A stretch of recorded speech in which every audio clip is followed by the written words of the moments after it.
Здравейте, в това видео ще поговоря за това дали е добра идея да се храните преди тренировка и като цяло дали предтренировъчното хранене помага с тренировката ви. Като цяло това, което е най-важно, това е краткият отговор, е да сте се хранили още от предишния ден.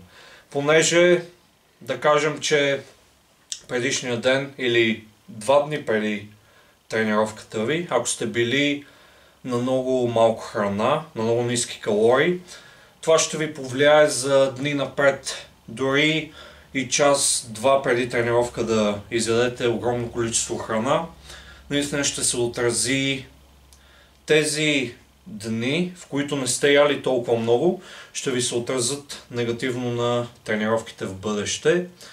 Но предтренировъчното хранене не е кой знае какво. Според мен, лично на мен не ми помага.